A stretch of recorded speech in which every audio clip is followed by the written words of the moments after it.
The garden party, and we want a garden party with you. We'll talk about the plants we grow and some things you might not know. The garden party. That was the first ever time I've used the Justin, pre-recorded you're a intro. legend, man. Dude, It was so good. I recorded that like a year ago, I think, and I haven't used it.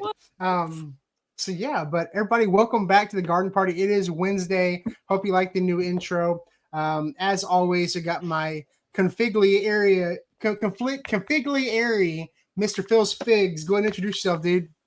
What up, everybody? It's your favorite plant parent, regular parent. Back on my favorite podcast of all time. So stoked to be here. Yeah, buddy. Always a pleasure, dude. It's propagation season, ain't it? Oh yeah, I'm in the thick of it. Although we're getting some crazy like cold weather. It's throwing off all my propagations and I'm behind on.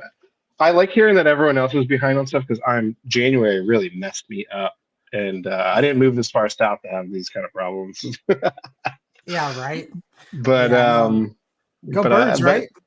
Oh, see this? Everyone thinks it's a fig leaf green, but it's Philadelphia Eagles green. So Sneaky. because I was born in Philadelphia, grew up in Amish country. I lived up near Amy's neck of the woods because I went to undergrad in upstate New York, and then I lived in Boston for a while. Then came down to Wilmington for grad school and never left. Amy, So. you keep getting muted. See, you may have to. There you go. You Oh, she's back. Okay, You went up before. Phil. Where in New York were you? Wait, say that again. Where in upstate New York? I went to Skidmore College in Saratoga Springs. Okay, my husband was up at RIT, so Oh, sweet. Lake Effect, like that whole. Yeah, well, the same league. I played lacrosse at Skidmore, so Okay. you're all in the same league, but not far from you. Saratoga is probably only an hour and a half from Worcester area, I bet. Wow, I know. New York geography gets so because you go up and step. I don't know. It's all. My in-laws are in New York. I lived in Brooklyn for years and years, so. Oh, nice. Yeah. Yeah, my sister-in-law's from like way Upper West Side, like probably I guess it's Harlem, technically Harlem, but yeah, out by Columbia. Nice. Very cool. Well, y'all just heard our first-time guest, Amy, Front Yard Veggies. Amy, go ahead and introduce yourself. Hi guys, I'm so happy to be here. First time guest. I live in Massachusetts, but I started gardening when we moved out to Los Angeles. We were living in Santa Monica and we had just moved from Brooklyn, and I tried without success to get into a community garden spot in Brooklyn. And I was like, okay, cool, California, great.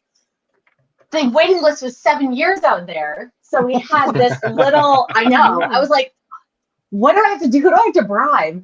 So we had this, like, we lived in I don't know what the swearing policy is, but we lived in a crappy apartment, but it was a mile from the beach. So it's perfect. And we had this like front yard patio and it was all concrete. I was like, I'm going to build a freaking garden here. So we just started with a raised bed, and then I added another, and then another, and another. And then we moved to Massachusetts during COVID. So now I have like a 2,000 square foot garden. So. Oh, that's awesome. I know. I'm going from 10B to 6A was.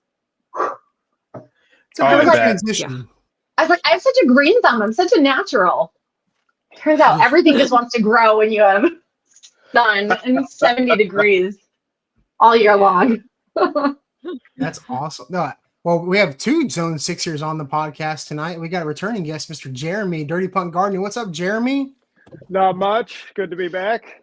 Got you. I made sure I got my garden beer with me. And we got the shirt on too. I do. I did. I got it in the mail today. It's my Dirty Punk. Oh yeah. Oh, very cool. Habanero skull shirt. Do you design those? Yes. Yeah. Cool. Wow. Yeah. Oh, I love that one. I was just admiring it. He actually he does all my merch. Him and his wife Alicia do all my merch. Wow. Yeah. They handle all my merch. They're probably gonna be handling on a couple other people's merch coming up soon. Because I've been preaching how good, like, it's so nice having someone else have to deal with the logistics and everything, and someone knows what they're doing. So it's fantastic. Him and his wife Alicia are the best. Cool. But yeah, man, Jeremy, what you got going on? You freezing up there or what? Are you a It's Steelers very fan? cold. It's Are been you a rough. fan of the Eagles fan? I'm not much of a sport guy. Yeah. But yeah, this winter's been rough. It's been very cold, and it's still It's been very rough cold. for everybody. I'm going to be starting seeds here this weekend. At least getting everything ready. I got some new shelving coming and stuff like that, so I don't get in the same predicament of last year where I just overcrowded everything. So yeah, getting back into it here very soon. It's very easy to get overwhelmed with seed starting. I think it's also a common theme of overcrowding. Like we just do it because we're not going to let. Yeah. You see seeds, we're going to plant them. We see plants, we're going to try to keep them alive. Like and all of a sudden, we have a whole room stacked full of everything. It's the seed company's fault for selling seeds in 50 packs because then you want to plant all 50 of them. They should sell them like in 6 packs and 10 packs because then I would only. You're like, what if they don't? What if this is the year that nothing grows? Like, I don't want to. I like to have it, so I always oversow, and then I hate thinning because I'm like, you worked so hard, you grew. Kill you. I don't want to keep all your eggs in one basket. Yes. Yeah, it's overwhelming so fast because they grow so fast. Literally every year I'm like, I'm not good. I just said this the other night. I was like, I'm not going to go crazy densely sowing tomatoes because that's. Do you know like Craig Lagoulier? Obviously, yes. Yeah. Yes. So he does this like I don't know. I learned about this years ago. He sows like all of one variety in a single cell, and that's also like 10 of one variety, and then just thin them out. Yeah. But it gets overwhelming fast, and all of a sudden I have 100 tomato plants. Yeah. So I'm giving them away in like May. I'm like, so much? 10 tomatoes? Nobody does. Oh, I somehow managed to give away a whole tray of like red lettuce at my office, and I'm like, I can't have 30 red lettuces. This is crazy. But can you? I mean, lettuce. Get money. That's fantastic. Is it a cut and come again? I mean, that would be nice. Yeah. Yeah, that's true. Everything's cut and come again if you try hard enough. That's true. Well, Des, you were just talking. Des, introduce yourself. You're at Austin, Texas. Oh, hey. Oh, nice. I'm Des. If you've been here before, you've met me before. Here I am in Austin, Texas. It's really cold outside. Even the chicken's water inside the coop where it's 40 degrees is frozen, which is weird. I don't know how that's going on. I stepped outside to feed the squirrel earlier, and this is the very first time that I walked out and my neighbor has his tree. He's got a young live oak and he's got it all like wrapped up, and then he's got like a bag over it. It's very well protected, but I didn't see him standing there, and I just walked out my front door and I was talking up into the tree, "Where are you?" and trying to call the squirrel down, and he was like, "Hey," and I was like, "Hey," because his jacket matched the tree and they were the same height. And I go, "I am so sorry. I am talking to my squirrel in the tree." I also gave her some peanuts in the backyard. We hand feed her around here. Cute. And so that was a little embarrassing. And then I said, I got to grab the mail. And I grabbed the mail and I went inside, and I hope I never see him again. And it was only a matter of time before I just walked out there and somebody saw me talking like with my head like up into the tree. She make me look foolish. Are we all seeing all the comments grifts going on? now? Yes, Yeah. yes. I try to share the comments as we go. Yeah, yes, we can all see. Okay, cool. Yeah, if y'all have gardening questions, I can't promise we'll get to them, but drop them the comments. We can do what we can. And Phil is better about responding to questions than I am as we go. I try to, but Dustin, you're like our facilitator, well. man. You're good at like parlaying, and I'll just do this like little back end. Bloop, bloop, bloop, bloop. I try to be the ringmaster of the garden circus. You know, it's something else. Herding a bunch of cats. It was all very well orchestrated. I'm impressed. That's a lot to like corral and wrangle everyone. It's gotten easier. It's gotten easier. Yeah, it's gotten. We got some hours easier. of practice under our belt. We got some hours. Yes. Oh my goodness. I'm a hairdresser, and so like I can literally talk paint off of a wall. So my biggest challenge is just being quiet and listening. I try. You have too much knowledge for that. Yeah. Too much knowledge for that. Oh, It's gonna be hard. You too. Just get him going about dirt, geography, geology, gemology. He's got it all. Hey, Phil, did you get your subscription box from Haas? What? I got my. Did you I signed up for the seeds. There you go. Let's see what we got. I'm on month 2, and real I quick, haven't had Greg from Haas Seeds came on the podcast. He runs Haas out of Georgia, and they have a subscription box where you can sign up for like 3 different tiers, and they send you different seeds and like live plants and all kinds of stuff, every month, like in your zone, like what you should start planting. So you got some, like, what, just give us a rundown what you got in the bag. So this is great for me because I have my whole fig business going on, and I have my other job, and I have my family life with 3 kids that are under 6. And so I have someone to just do it for me where I don't have to decide. They're like, we got you. And I was like, and it's like challenge accepted. So it's stuff I wouldn't normally pick, minus the squash. So I got some gold price squash. Boom. That's ready to go. I got banana peppers. Boom. That's ready to go. I got my green peppers. Well, bell peppers, I should say. And they're hybrids. To join, I've overwintered my bell peppers and 1 jalapeno from last year. And 2 of the ones I've overwintered are on year 3 of overwintering, and they're getting like lignified trunks on them, which is pretty cool. Because the best part is when they wake up, they just start fruiting right away. You don't have to let them grow for however long. So you just got to make sure you fertilize the heck out of them when they wake up. And then I got some sweet tomatoes. So tomato season's coming up for us. And then I guess my brassicas are supposed to be further along. I was behind. I guess all my other ones are still babies, but I went to the Wilmington Farmers Market and I met a lot of great farmers out there. Paradise Farms had some starts and he was like, here, go for it. And gave me just like a huge batch of brassicas because like us, they always overseed it, Thanks, Daz. But no, that's what I got. I got my first set of tomatoes. I got peppers. I got squash. And I think they always include a bonus. Mixed tomatoes. Mingle mix hybrids. So we'll see. Just you gotta make a rainbow, right? Do they have the seeds like colored so you know which is which? Or is it just like a real medley? I haven't opened this up. You know what? Let's open it up. I'm gonna do this.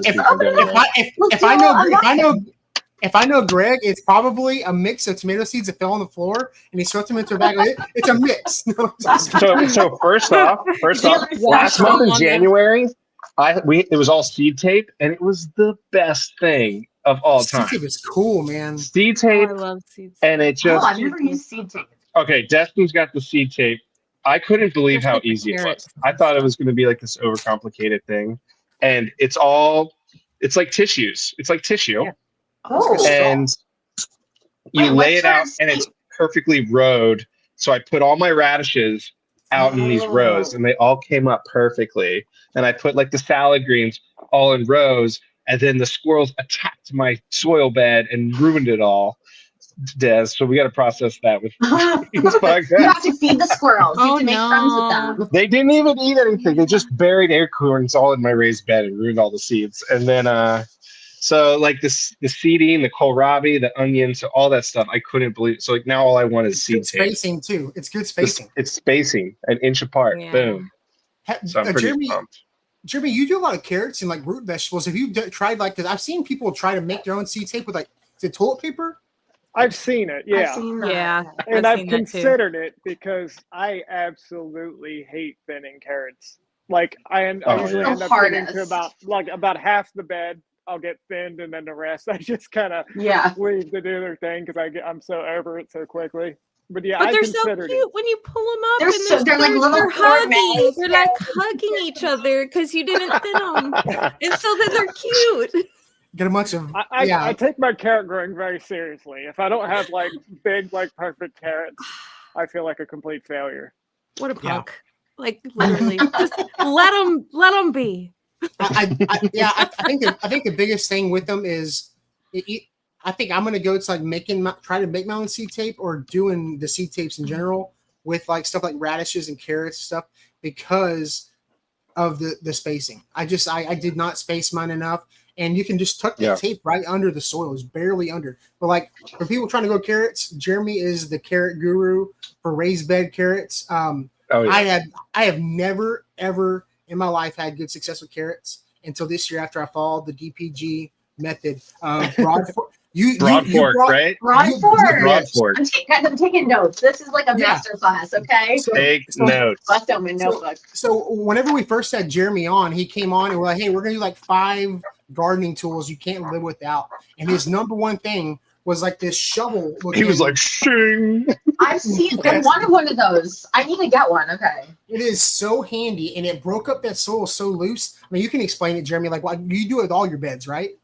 Most of the time. Sometimes I don't have to. But if the bed does need to, like, especially if I'm doing root vegetables, I want the soil to be super loose. So if I'm doing carrots, I definitely do it. But yeah, I break it up. And I've always been very successful with all root vegetables. And it's basically the same process for all of them. Yeah. But yeah, the broad fork is great. That little broad fork, I found it on Amazon. It's the only broad fork I ever saw that size.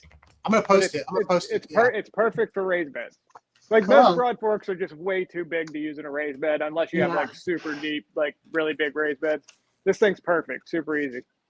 And it's awesome. affordable too. When I got mine, it was like $30-some. I don't know what they are now. It's $45. I'm gonna post it on. I'll post a link right here. And I've had it for 4 years, and it's still in perfect condition. That's what you want. You want something you can put miles on. Yeah, and I was surprised. It's just this cheap, like off-brand thing. But yeah, it's worked out great. And your new place how long have you been in Massachusetts now, Amy? We moved in fall of 2020. So I can't believe it's 2025. So we've been here a while. Oh, but wow. The COVID time warp. I know, seriously. So we moved in fall of 2020, and the previous owners had like bugged out and didn't plant at all that summer. So it was just like, it's cute. It's behind our garage. It's like this beautiful little space, but it was overgrown. It was weedy. So we kind of had to like completely start from scratch. And then, so I really only had 2021, 2022, I was pregnant. I wasn't doing much gardening. I was like, whatever, survival of the fittest. Whatever grows, grows. You were still growing. Mm-hmm. It was just more like eyeballs and kidneys and stuff. Yeah. And then, but then I started growing a fetus. And then, but I feel like every year, like we had this rinky-dink fence when we moved in. And I was like, this is a tetanus nightmare. Let's rip it out. We haven't had any critter issues. Turns out the fence was doing something because we took the fence out. It's like, it's a forcing factor. We'll put a new one up. We had a baby. We did not put a fence up. A groundhog mowed everything to the ground. I cried. I javelined a tomato steak into the woods. I was like, so now we have a fence. Because those little shits can like Secret World of Alex Mack like liquefy. So we had to dig down. We had to like trench hardware cloth. It's all we had in LA were like rats and possums and cats, and here we have you have wildlife. Everything. We have This is awesome. They have rats and squirrels. Yeah, Des, how many chickens do you have? So I was up to 9 and now I have 3. Okay. But the one I have outside, I've got one Rhode Island Red outside. She's 5 and she's the worst jerk. Like literally, she will pick on everyone. Her name is Sarsaparilla. I've been trying to think about like maybe reaching out to like one of the emphasis on the sass, right? And being like, hey, does anybody have just like one chicken that needs a friend because my girl out here is real rude. Is she at the top of the pecking order? Is she in the pecking order? You know what? I don't know if we can talk about Red Rum on the internet, but I'm wondering if she didn't bully everyone until there was no one left but her. Wow. I'm literally, she is so, but now she's like the nicest little thing. It's weird. I think she's just like, she also started laying eggs again this week. Poor thing. Oh, And good. I was Got something and left. my husband made a joke, and it was a terrible joke. He goes, "Do you think maybe she's trying to make herself some friends?" Oh, you can hatch some babies.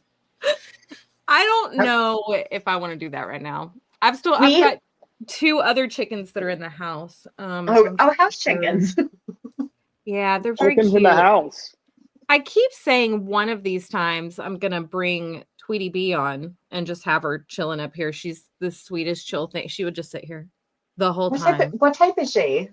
She's a silky. Silkies. She's a black silky bantam. Oh my gosh. And she has cross beak, and she's bossy, and Does she's she lay super like quail cute. eggs? Like they're just like these Yeah, little they're eggs. like the littlest eggs, but she only does it like 1 or 2 times a year. Bless her heart.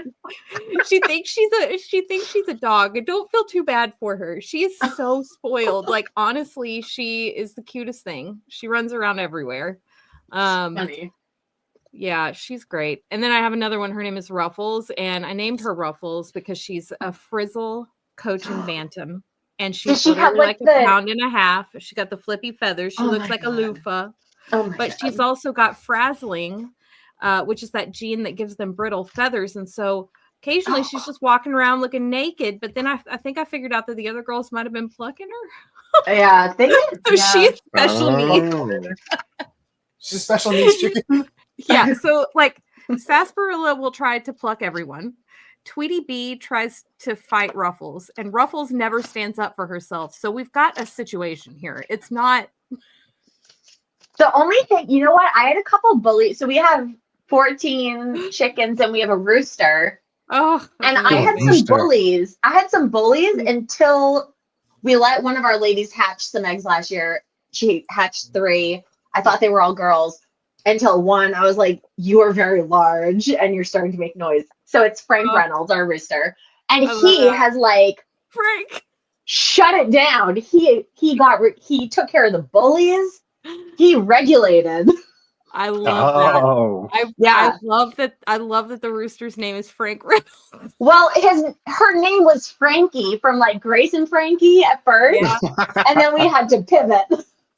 It's always sunny. That's a good one. That's a good. I like that. I know. I mean, I love Jer- chickens. I would like to have more. Sorry. No, I love you're good. chickens. I would like to have more, but we want to do some traveling. Like we want to go. I don't know. We want to go to like overseas or something this year. I Yeah. would really like to go to see the actual gardens in London. Oh So my god, I want to we- go so badly. are waiting to get some chickens. Plus, I just want to see how the bird flu plays out after Yeah. the migration comes through. Because That old nothing will chestnut. break my heart more than losing birds to that. I know. Because I get super invested in my chickens, very invested in these chickens. They're little pets. Makes me a They just lot. lay eggs. Yeah. Jeremy, I'm surprised you and Alicia don't. I mean, y'all have a big place, but like, I'm surprised y'all haven't had chickens. Well, we're not allowed. Oh, No, really? City We're not allowed ordinance. to. Yeah, we're not allowed to have anything. Oh. But I was thinking about possibly getting some quail. Yeah. they'll never- Ooh, How would they know? Yeah, They're I so think small. I could keep that Yeah. low enough that I don't You could think keep them in the anybody would basement. yeah. give me any problems with it. So thinking about doing that. And the more I think about chickens, like the more I think like I don't really know if I want them because they're I- kind of a lot of work. Quail are Yeah. pretty easy. Especially if can you're working in be. like tight spaces and they can get into the garden and they can cause damage in the garden. Yeah, and I wouldn't want to have them cooped up all the time because we don't have a lot of area for them to run, Mm. and I would feel a little bad about that. Like, and if we did let them out, we got a lot of stray cats around here, so they Yeah. probably wouldn't last very long. I mean, yeah, I have I might go with the quail. You I have can be able to sell overhead quail net- eggs out of the shop. great Your raptors. your print shop can turn into a slash nursery slash like start selling. You see you get a cooler for the print shop and just like have it to where you can see it out the window and people can come in and get like veggies and then get eggs and whatever they want. Yeah, My but goodness. we are actually considering making a move here. Yeah, it's a Oh, bigger Ooh. space. Wait a Country a minute. little bit. What? Yeah, Like it's on the from paper. We're from if- that from that state, or like just no, out? just more out towards the country a little bit, like Oh, out, okay, not okay. being in the middle of town. Yeah. So Where they're not telling you what very you can cool. and can't have. yeah, so we're keeping an eye out. We got to find the right property and stuff that we're not gonna like try to rush into anything, because it's kind of you're dealing with like septic systems and wells and all that stuff. So you got to really kind of look into what you're getting. But yeah, we're open to it for sure.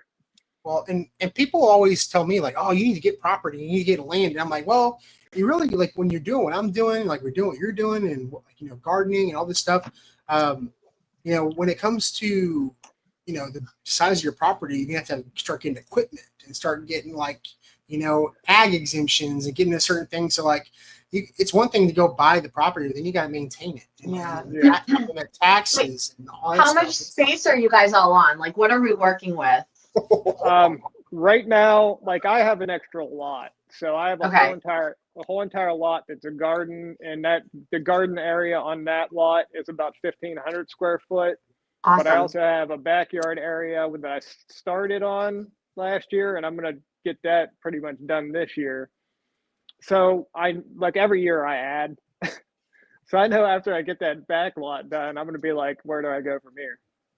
Like I'm not gonna be able to sit and like not Vertical. Yeah. I may have to figure something out. Start But Hugel culture, so then you can like make a spiral out. I do got Let's a huge workshop garage with this. a flat roof on it, so I could move up there, I guess. I just looked it up because my backyard is my lot is a 16th of an acre, so my backyard is a 32nd of an acre. So I'm working on less than 1,400 square foot. Oh man, It looks that's awesome. bigger but it seems bigger. No, Like the way you laid it out is so good. I just added 8 more raised beds. So Nice. I saw that. Oh wow. I have questions about like I saw you interplant basically your path that you have around your beds. You spliced that into raised bed territory, and you got some sweet new metal ones. Yeah, man. Well, I was working with Vigo for a long time, and nothing against Vigo. It was just they're expensive. They're really expensive. Like 100, for one raised bed, a 4x6, it can be like $180. Beautiful quality, but I get that. Yeah, they're good. I mean, I don't know that they're any better than any other one. You know what I mean? Like, yeah. I don't know. But anyway, so I was looking on Amazon one day, and I was like, man, what can I find like just a 4x6 raised bed? And I found these beds from a company called Plant and Plot, and I could get it was during Black Friday actually. I could get 2 1-foot tall 4x2 raised beds in a 2-pack for $60. And I was like, you cannot beat that. You literally cannot beat that. I mean, Jeremy builds his own metal raised beds, which it is a thing of beauty watching him work. But you can't make one. You can't make a metal raised bed for $30 if you include your time and everything like that. But I bought one 2-pack, and I was like, well, maybe I'll buy another one. They're so cheap. Why not? Yeah, and so I was like, even if they don't last, they're galvanized. Even if they don't last forever, I mean, they're 4x2 raised beds with 1 foot of soil. I can move those if I need to. They're not 8-foot long raised beds. And then I've been using the smart pots as well, interplanting those little smart pots and everything, because they make pretty big size. They're going to send me a 6-foot long one. Dang. So they gave me like a giant. Yeah. The fabric ones are pretty nice. The giant one they gave me, I'm thinking about just making that a raised bed in and of itself, like a big circular one, just because it's like the only thing that could hold it would be my plumeria, and I'd have to like drag it around with like a tractor. They're pretty durable too. They're pretty durable. One thing I was told is there's a lot of knockoffs, like Chinese knockoffs on Amazon. They're actually made in the USA, right up in Oklahoma City. So if you go get them from like their site. And I've got a link in my bio and everything like that for 10% off. But they're made in the USA and they're high quality. Like nice. I have a few of the like 5-gallon ones, I think. 10-gallon? Yeah. They're big. I usually do like potatoes or whatever I got lying around. They make them. They sent Phil a 100-gallon one. Like they make huge ones. That's huge. It's huge. I like have to decide which plant I'm going to use it for, and it's probably my plumeria, I think. But they were asking me what size you would want, and I was like, well, maybe send them a couple big ones and so that he could like root train like some bigger fig trees, like they didn't necessarily want to put in the ground. Maybe I don't know. Right. I've even seen them use them in nurseries. They'll plant them in the bags and then bury the bags for like oak trees and stuff. And it makes them easier to dig up later on because they kind of get root trained. Whenever they dig them up, they're in the bag still, and their roots aren't super crazy. Because they try to emulate when you soil block, like it's supposed to keep kind of like respiration in the soil. So when the roots hit it, they don't wrap, they splice and they splay out. And Air so they're pruning. supposed to, the air prune. Yeah. So it's kind of a really cool concept. I'm excited to use it for like even my citrus too. And I already have 2 of my fig trees in them, and those handles are sturdy, so I can drag them around because we're supposed to get down to like 21, and I'm kind of freaking out with the fig trees. But I think that having the handles is so much easier to drag the big ones around, which is nice. But I'm excited to use them on the different things and see how they do. I want to do a fig tree in a grow bag this year, which I need to get with you, Phil, and I got figure you, out man. what I'm going to do. We'll get you here. some hardy varieties. I have a few to choose from. I was just going to say, I don't have a fig, but I feel like this is a safe space. I don't usually eat figs. Right. Well, that's the so thing. I don't even know what to. I've had them when we were in LA. Like our friends had a tree, but there were always wasps in them, so I kind of got scared. Well, you won't have that issue here. Right, because you'll have the self-ripening ones. They won't have any wasps or anything. I think a lot of people don't. This is the whole reason I grow the figs, is because a lot of people don't enjoy the store-bought figs because they're not truly ripe. They taste like they're kind of like a little fibrous. They don't have flavor to them. They generally are cooked, and cooking usually converts those starches to sugars, right? But if you have like a truly ripe fig, it's worth growing in the ground. That's why you see like so many people coming over. Like, so when I lived in Boston, if you ever go to Boston, like you have the North End, the Italian neighborhood, you have all over Cambridge, there's a huge Portuguese population. And so you go and they grow fig trees very similar to a lot of Western European countries, the Mediterranean. And so you'll see all these people in Boston, they have them all in like barrels and on wheels, and they'll wheel them in and out of the garage, or they'll wrap them, but it's so they can have fresh figs. And some of my first fig trees I owned, there was an old Italian man in Roslindale, Massachusetts. He's no longer there. And his name was Joe Morley, and he had all these fig trees in this big greenhouse. And that's where I bought my first few when I was living up there. And it kind of went from there. And I kept trying. I had a unheated space that I could put them in, and I had a small garden in Cambridge that I would garden out of, which really kind of stimulated my whole garden journey outside of growing up as a kid. But I was doing all this stuff in a city.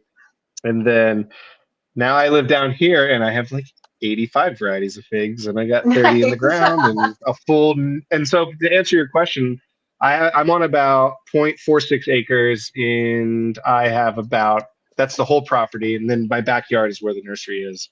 And I have fruit trees and gardens all around. So that's about a 1/4 acre. And I have to leave space in the middle for the nuggets to run around. I know, we gotta. When we moved in, we were on about like 1.5 acres, but we moved. Remember, we lived in like 500 square feet apartment in Santa Monica with like 400 square feet outside. So we moved here. I was like, and it was like traditional landscaping, like perfect mowed lawn and the lines and very like established landscaping. So it took us a couple of years, and we were like, okay, this is our house now. So we like blew out the garden and tripled the size, and we've been putting in fruit trees, and we're it's like, the most liberating feeling. Yeah, I'm like, it's the best feeling like, when you're a homeowner and you're like, I'm gonna plant something right here. I'm gonna dig a hole, and I'm gonna put whatever I want in it. And oops, I cut this cable. I hope it doesn't go to anything. But like that much blank space, like a blank canvas. I was like, and I have such a hard time like, how do you guys? I always am curious how people envision like Destin designing the space. Like, do you have to draw it out? Can you visualize it? Like, it's always like while you're thinking of your answer, Destin, like mine was quite organic. There was some spaces where like what kind of stimulated how I was going to lay everything out. There were 2 aspects, and I had this area that I wanted to be like a micro orchard, and I know a lot of it was based on sunlight. So Yeah. where I put the fig trees, I had that whole second half of the day is all sunny over there, and they were shaded in the morning. So they had a solid amount of full sun. And then I also put my greenhouse. My greenhouse is kind of the foundation of everything. In the best I'm so place for I want a southern light. greenhouse so badly. Oh my gosh, it's a game changer. You need It's a game one. changer. Do I need? Fine. And- Okay, I'll get one. You need one. Okay. Up there, you need it. Consider the influence. Yes. And so I based everything off the greenhouse because I wanted to capture my yard faces south, which is pretty awesome. And half of it's got trees, the other half is open. And I wanted something that got sun all winter long. And then in the summer, it could get still airflow, so it wouldn't just turn into an oven. But I kind of based everything around that, and then trying to that and sunlight. Sunlight's really the guiding principle of my gardening tour. Yeah. My garden is just completely. When everything's grown, it's hard to walk between beds. Like it's an absolute jungle. But I just started with my main 6 beds I put in. Then I got like a pollinator area right in the center of everything. Nice. And then now I have a greenhouse, and then I have this giant loofah arch. I have double greenhouse envy, guys. I'm literally gonna get off in there, and now it's at max capacity right now. I need a greenhouse. Greenhouse, especially where you are, man. I know. Awesome. Did you finish your greenhouse, Jeremy? Because you made it all from scrap, right? Yeah. Did you? You made yours? Yeah. Oh, fascinating. What if I build it from almost completely from reclaimed material? Okay, I'm gonna really stop your cool. account after this and I think it probably ended up costing me about $400 to build. Wow. That's way cheaper than That's a great my love it. prefab one. Well, and Yeah, you saw more really, sturdy I than mean, one I had to buy some 2x4s, and I obviously had to buy the roof panels, Yeah. and some fasteners, and that was about it. All the wood, everything My else. husband wants to build one. He loves to build, and I was gonna get one from Costco. One. He's like, "No, I'll do it." I was like, "But I want it now." It's a surprisingly good one. The Costco one, I think if anyone's, I've heard it looks good. I have a Harbor Freight one, and that's a great kit. And you can reinforce it to make it your own. So you can take the kit, and if you go, there's I think there's a Facebook group just for the Harbor Freight greenhouse. I've seen And people you can actually connect multiple add ones on together. to it. Yeah, some guy did a double one. Mm-hmm. And I'm thinking about doing that because they're on sale for $5.99, and they're 10 by 12. So it's 10 feet tall in the middle, which is great. So you're not bumping into stuff constantly. It's a business investment. You basically yeah. did it. I will help you justify this cost. Mine's not big enough. I'm gonna have to build another one. It's never. How do you? I need a bigger one as well. How do you? Wait, you guys all have them? Yeah. Yeah. Gotta have a greenhouse. Oh no. Mine's a necessity because I start so many plants. I need to be able to move hundreds of plants out so I can, get the other ones going. So I have to have a greenhouse. So there's a few ways I heat it. Both passively, both passively and directly. And I have one space heater. It's called the Palma BioGreen. Hopefully it's not still sold I have that out. same one. Yeah, it's pretty awesome. You can just run it and you don't feel like you're gonna burn anything out or burn anything down. And then I have heat mats. And then the passive heating solution is I got the 2-inch thick insulation panels from Lowe's, and I slid them in around the bottom corners. And then I have a pickle barrel for it's black, so that heats up. And I put it on the north wall, so all the southern heat gets it, and that creates that radiant thermal heat. Mm-hmm. Yep. Nice. Okay. So the insulation panel is that, and then I actually really wanted to get a better R value, so I got the polyethylene greenhouse fabric, and I tightened it onto frames that I can essentially the only thing I compare it to, and this is what I thought of, was magnetiles. And my kids play with magnetiles, and I was like, classic. Oh, I can just put a big magnetile on either side and thicken up the walls and create more insulation. And I did that. That's an experiment. It kind of worked. It was a lot of work to do it, but maybe in the future I'll just wrap it. But there's great passive options, and then that BioGreen one, I think I maxed out the square footage and volume for that space heater there for the 10 by 10 by 12. But it's an awesome one. I've had it for like 3 years, and I can count on it. I Very can't. I don't interesting. grow anything in my greenhouse over the winter. I don't heat mine. Okay. Mine's basically to protect my plants in the spring from frost and everything while they're hardening off, and I'm waiting to get them in the ground. I And have I'll a do 6 some- foot by 10 foot. I don't even know how big mine is. 6 Mine by 8, has- I think. Mine has I like was gonna some. show his greenhouse real quick. I'm gonna show his Oh yeah, do that. show you. It's an amazing green. I love his garden. I love all of y'all's garden. By the way, I mean I'm always creeping y'all. Where we're at. On the front here, I got my poly panels in for my windows, ridge cap. Oh, that looks so Jeremy, cool. that's sick. It's Thank such you. a cool. The roof is greenhouse. 100% done. Wow. Panels I are got everything all closed up on the back, and my poly panels in here too. I use my cutoffs from the roof for these, so I had to just piece those two together. And I got my little bug hotel up there too. Amazing. Oh, To use these Wait, panels I'm as windows, I obsessed just with went around this. the edges with flat screws and then ran a bead of clear caulk around everything. It looks so good. This is what the That looks inside looks like. I'm amazing. eventually going That's to get a power awesome. vent in that gable in there and possibly a little heater. But I How's just your got my little light? roof all framed up here with tomato stakes from last year. Wow. So All I really have cool. left to do here is pressure wash it, get it stained. I'm going to rescreen the windows, and then there's a little stuff that I could just pick away at over time. I'm very You're happy with you're a the- craftsman, dude. You're a craftsman. Mhm. That is. Well, I'm So gonna. cool.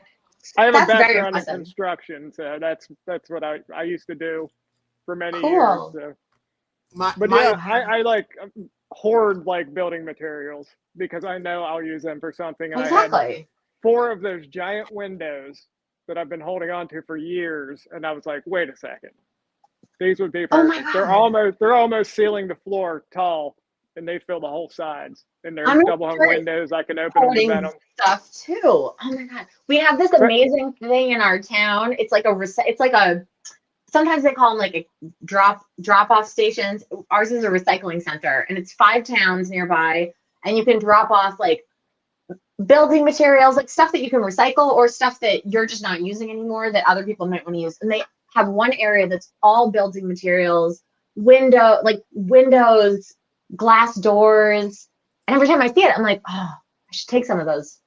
Now I'm gonna take it from the greenhouse. I still have a bunch of windows, so that's why I'm going to build another one here pretty soon. Very cool. But yeah, I can open those giant double hung windows. I can open all 4 on the sides, and it's basically the same temperature in there as it is outside. So when I got stuff in there in the summer, I don't got to worry about anything cooking in there. Nice. I'm Nice. so impressed with That's the impressive. The metal raised beds he builds are like the ones you see in the store. Like it's Oh built- my goodness. The one in this video, my neighbor gave me a full sheet of roofing metal, and I was like, yeah, I'll take it. I can make something out of it. So I started making these raised beds out of them. They came out really nice. Nice. I put a link if y'all want to watch it with the sound there like that. Yeah. But like it's pretty cool to see like someone building all this from scratch because I only think of like, oh, I'm gonna buy it on Amazon, I'm gonna go get it from Vico or whatever. Mhm. But like they look like ones you buy in the store. Like it's insane.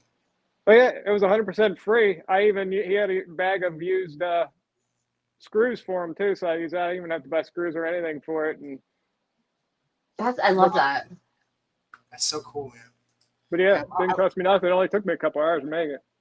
I remember my first raised bed. I built it out of like treated 2x12s and like it's like that. And how I can watch your videos, like, man, maybe I need to step my game up and like try to make some like legit like wooden raised beds or something because the price of lumber's gone down a little bit. Like during COVID. Well, when I make wooden beds, I use cedar fence planks.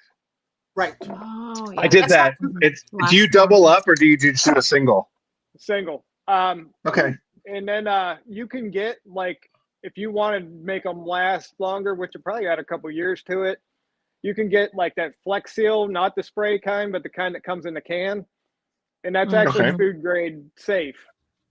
Oh, So really? you can, just roll that on the insides, and that'll protect the insides of that for a while. The ones I have, the first garden beds I built in my garden, I built out of that. They cost me about $30 a piece for 3 by 6 foot beds.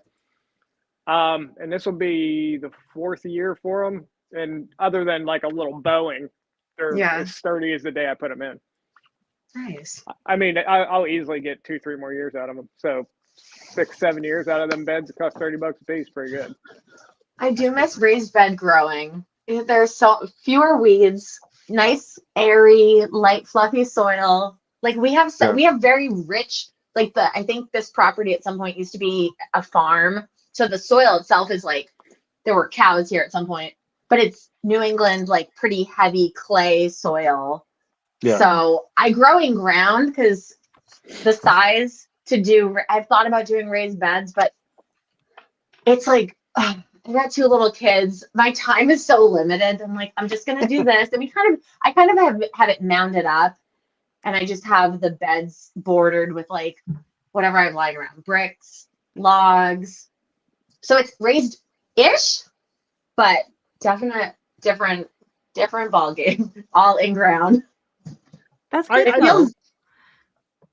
We have actual soil here, but we are right on the river, so it's kind of rocky. It's like river rock and stuff like that. But I just like I do raised beds because I like to just start with great soil.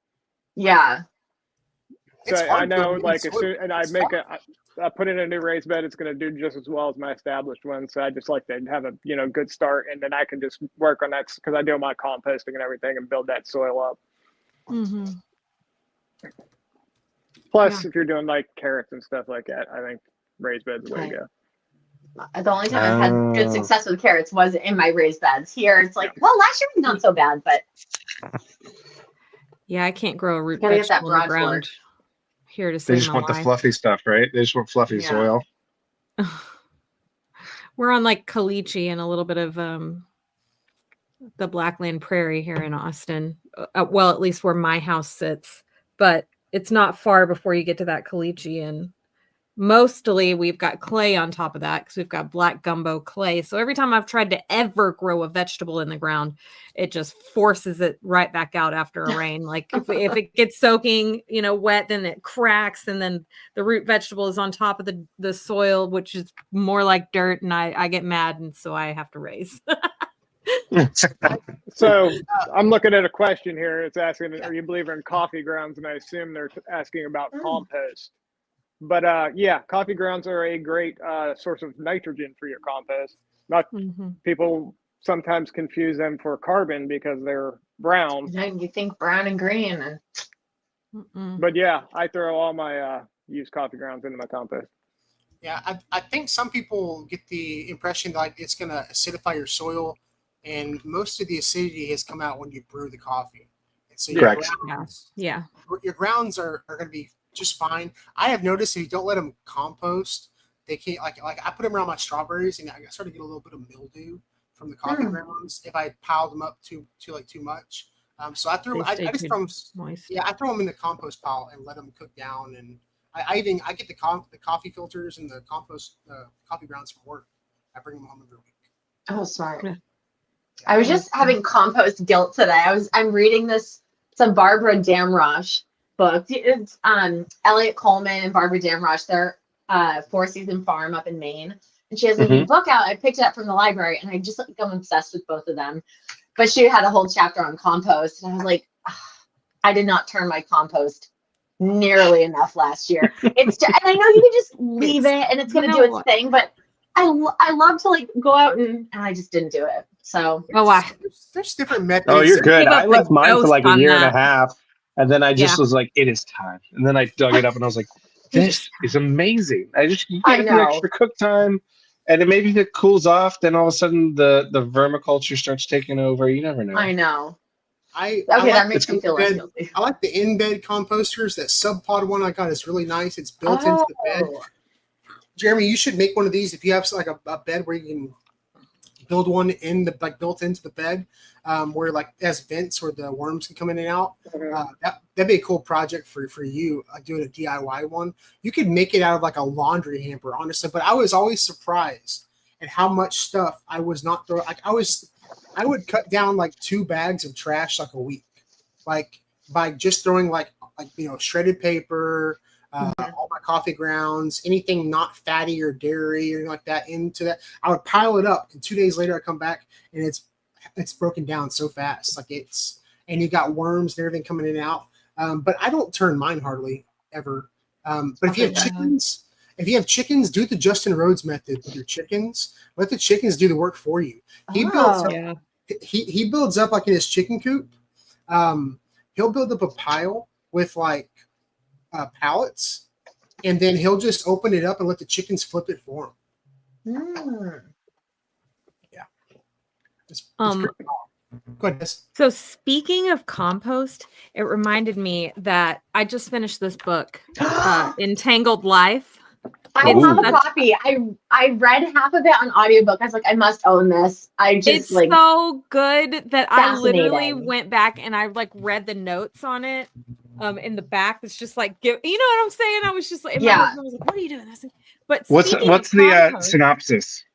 Yeah, well, this is just Entangled Life, how fungi make our worlds, change our minds, and shape our futures. It's just talking about how nobody alive, nothing alive could exist without fungus, including like fungus were the first things to actually make it to land before plants. Anyway, but it reminds me of this chapter in here called Radial Mycology, where in California, there's these fermentation baths that you can go and take. And basically it's wood shavings that have been moistened and piled into a heap. And after 2 weeks of rotting, they're shoveled into a large wooden tub and they're ripened for another week. And then they warm up because of the decomposition of the wood. And so you can go and you can like bathe in the heat of these like wood chip baths. Wow. Think of how good that is for your microbiome. It's really cool. It's like a big inoculation. Yeah. It's like a large wooden tub ripened for another week before. Where is this? You know what? I don't know. I would have to go back Google and look it for you. And I'm sure that it's in the back of this book, Entangled Life it's by Merlin Sheldrake. I'm gonna share the link. I'll share the link for the people. The mycelium. Yeah. The mycelium fabric of I everything. actually picked this book up in May and I set it aside because it's not that it's very interesting. It's not boring. It can be a little heavy in parts, but that makes sense because it's such a dense topic. But for gardeners, it's a really good book to read because it talks about mycelium and the importance of mycelium in your soil and about the fungal connections between like the way things break down, which also kind of ties into a new video that I just posted on accident. Like I didn't mean to like bring this whole thing up, but today I posted a video about mushrooms in your garden beds.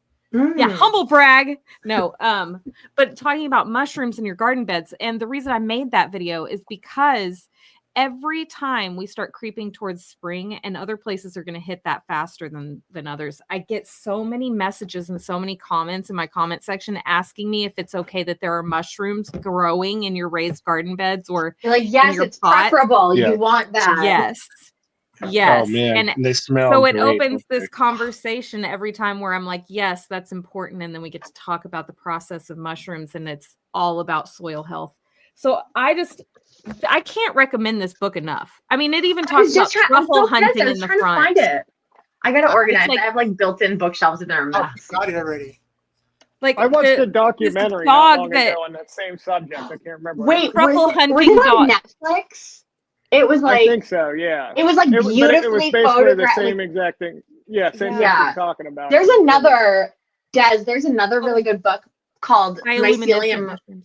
There's one called Mycelium Running that's really good too. Mycelium Running. Yeah, it's by Paul Stamets. Look at my notebook, by the way. Is it a sequel to mushrooms on it? What was that? Mycelium Network. I said Mycelium Running. Is it a sequel to Cool Runnings? Yeah. You got my lucky egg, man. Yeah. Paul Stamets has a lot of opinions on certain mushrooms. He's oh my god, yeah. I've seen his Rogan interviews. I had a new mushroom this week. I got it. I picked up some lion's mane and I picked up some. It's called Hen of the Woods. Hen of the Woods, yes. I've heard. I have not had it, but all I did was I had a little bit of soy and some ponzu sauce, and it was like phenomenal. I gotta when find I like was a cooking, foraging group. so I guess you can find it here. The guys that I bought it from at the market, they grew this batch, but it was fabulous. It was like nice and meaty, and I feel like there's one hack I learned cooking mushrooms, and it was to cook them initially dry first. Yeah, because there's so much moisture in them. Right, and wait till they get that moisture out, then you do everything else, and that's like been the biggest game changer cooking mushrooms in my life. Have y'all tried doing mushroom logs? I feel like no, I've thought about doing it. I've considered it many times. Really? But I just feel like it's something that I would like kind of forget about and end up like, I don't know. I don't feel like I can. I think that's what you're supposed to do. Yeah. I don't know. I don't know. I just feel like it's one of those things that's like, it's like scary until you do it. And then I guess once you do it, you're probably like, is this the right mushroom that I get to eat now? That's the thing.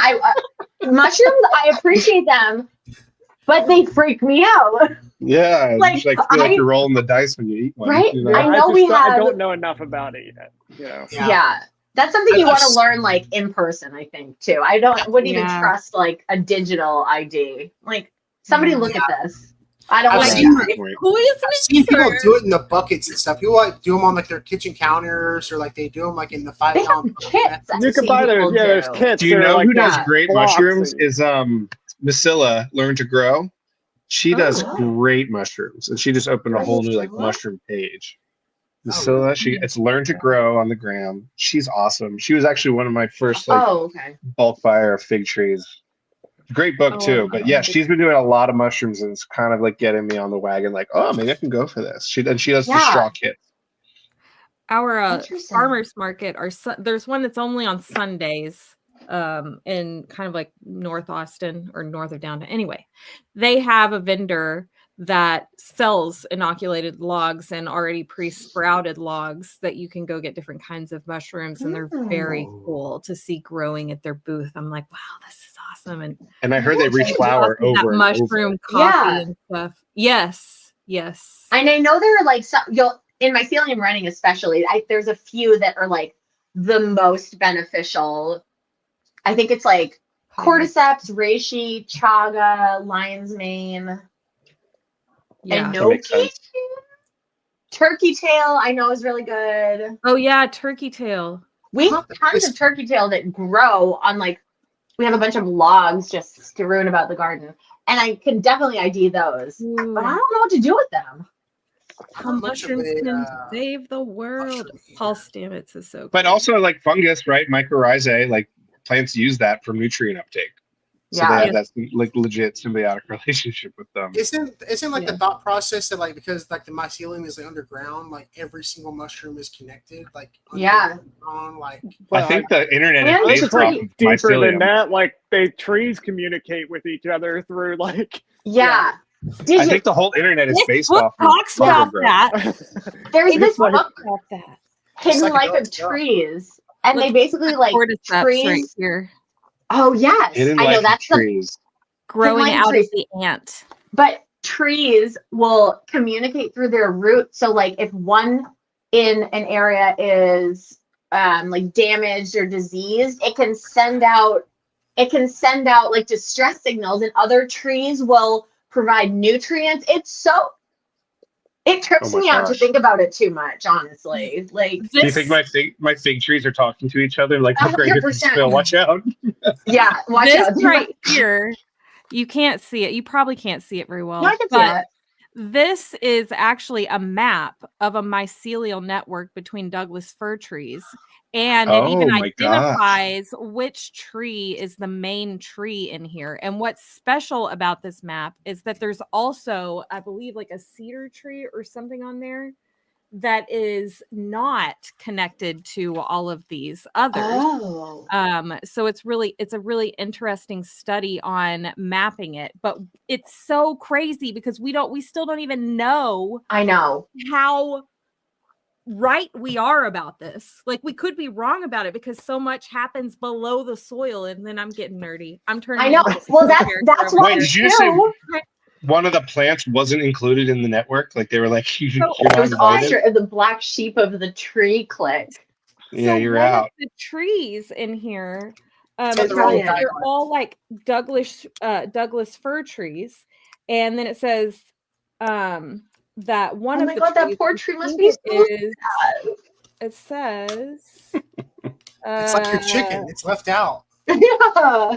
if I come across what the actual tree is, I will tell you. But one of them in there is not connected to the network just because it's You're not a Doug. You're a Fraser. Interesting. species of That's why tree. I hate. We had 2 trees in our yard, and both of them were like pretty diseased. Wood The Wide Wood Web. Wide Web. Yeah, so it's like a Wow. really fun book. Okay. And I'm I obsessed love with nature the books. Northwest, and it's just talking about that a lot. And I just Isn't there like the biggest organism in the Pacific Northwest is like it's like a mycelium. I don't know what Yeah. I it's think called. it's a single tree, but it's Is all that the what root it is? system. It's It like a has forest, some but it's all one root yeah, system. yeah. they're not knit together. So Isn't cute. that cute? It's so cute. That's awesome. They're different. How you did it, okay. They're different. Sorry, I was asking about a worm farm in the chat. Now I was laughing because Bowtie answered it before I could. He said, Oh, Bowtie is on it. Yeah, Bowtie is like our official moderator because he Yeah. he responds like to every question the way we would anyway. But like my whole garden, like I can't stick my hand in some soil without grabbing worms. Like Yeah. Same. Do you guys have any of the invasive, like the jumping worms? I Yeah, do. we do. like The the hammerhead hammerhead worms. Yeah. No, Do they're you- like Okay. New England fun fact I learned that earthworms are not native to New England. they're European. They're European. It was the newt that kind of did the job for them, but it's a geology Oh. fact because during the last glacial maximum, the glaciers extended down into Pennsylvania, and that was kind of the maximum extent. Then they went upwards and did the formation of Long Island, which is why you have rock formations on the tip, and you have Nantucket, which, so if you kind of follow that line, that's the Yeah. glacial maximum, right? So all of New England was under glacial ice, and so there was no way for worms to be in that permafrost, right? So as it receded, then you had fertile soil, but the newts took that Interesting. space. But when the European worm came I in, got the chills. Oh. it pushed out that newt population that did that job. Wow. Well, we have oodles of newts here. I can't look up And now it may be a newt or a salamander. I don't know the difference. I know. All I know Well, is that we it was have- one of those amphibians. We have the eastern redback. I'm not a biologist. I don't know. I know we had a few different types. My daughter's extraordinarily into creatures and bugs and She's a scientist. reptiles. Love it. Me She is. too. I love it so much. I'm like, yes, go into a science field. Like, Yeah. please save our world. Yes. So back to your thing about the jumping worms, though. Yeah.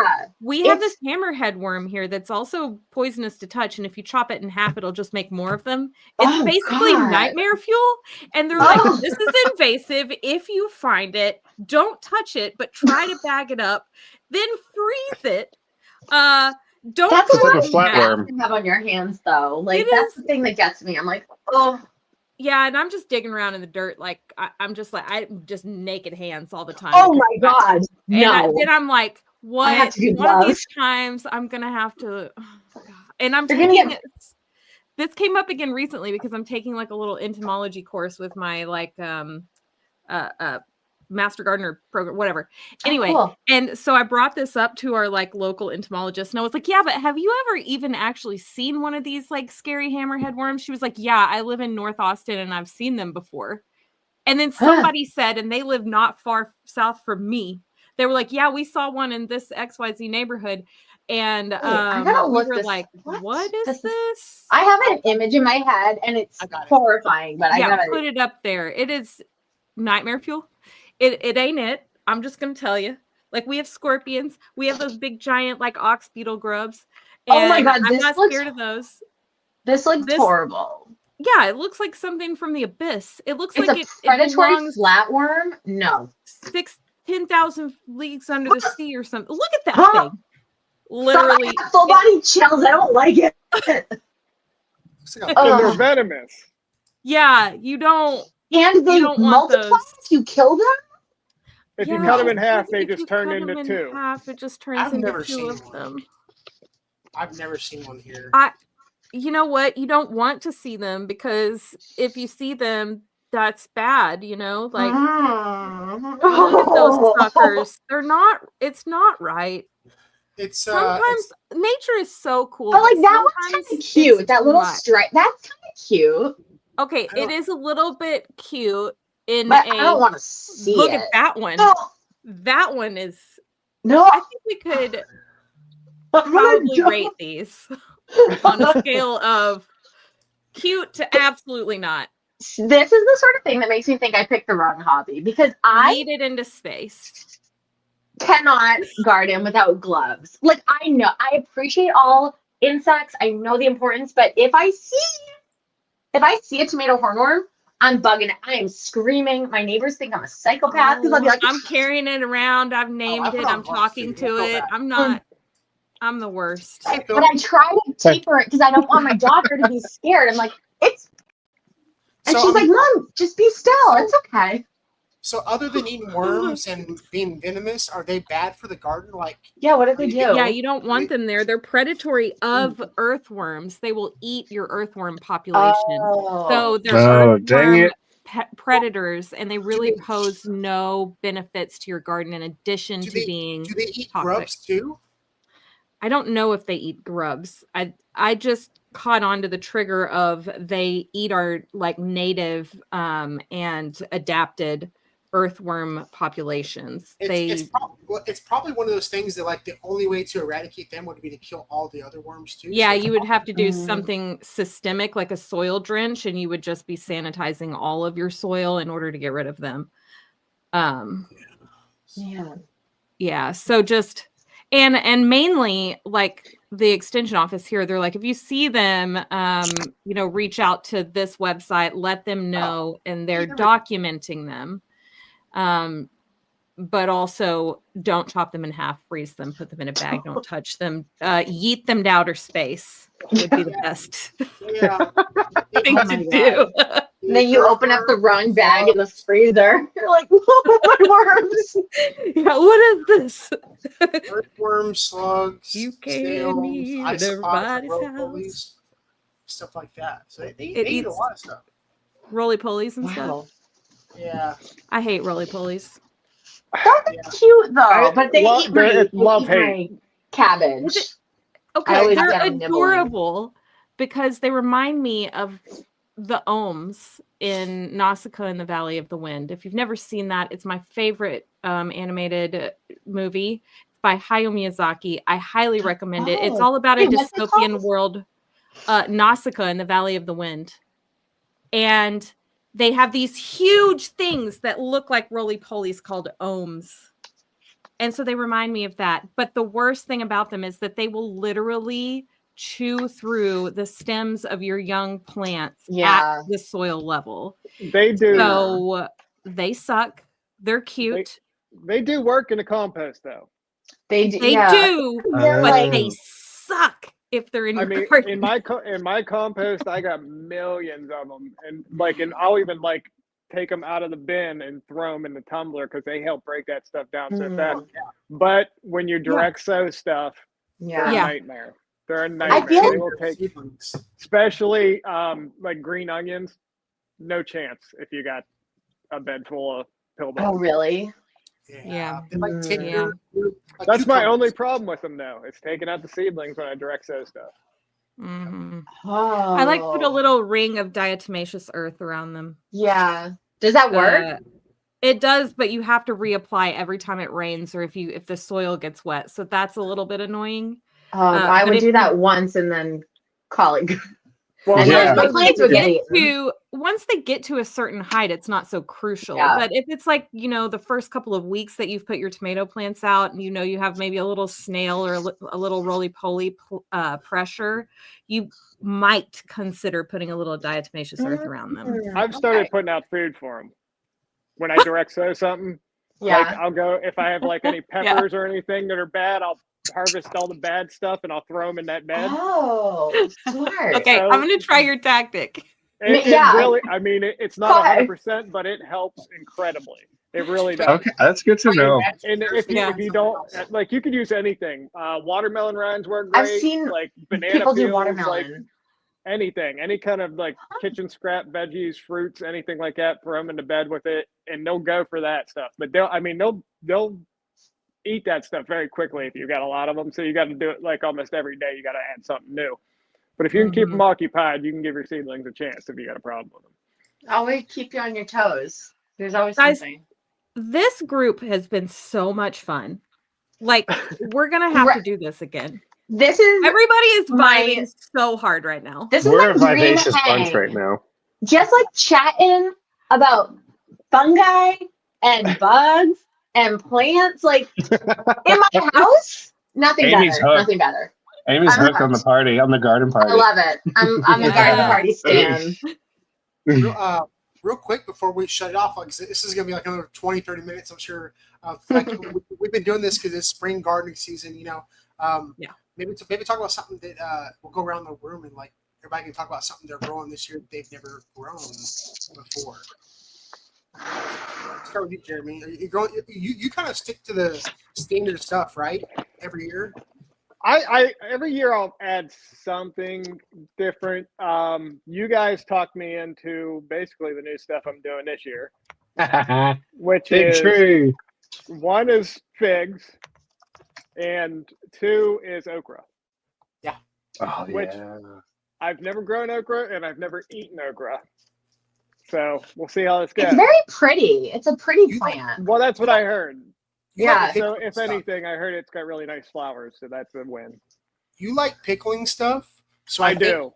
So I think you would like pickled okra. And that's the plan, to do a lot of pickling. Yeah. What variety are you going with? Did you say Clemson spineless? Yeah. Okay.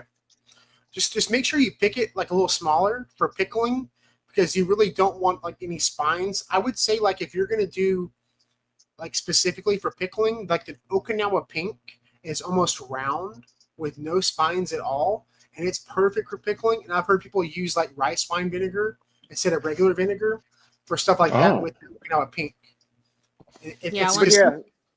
That's why I figured I did a little research to just figure out what was the most popular variety, which seemed to be the Clemson spineless. So that's what I decided to go with that this year.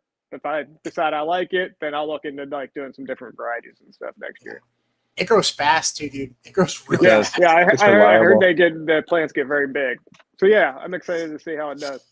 Nice. And the good news is, I've had them before. They're like 8-10 foot tall. You can top them like shoulder height, and they'll start producing from the bottom.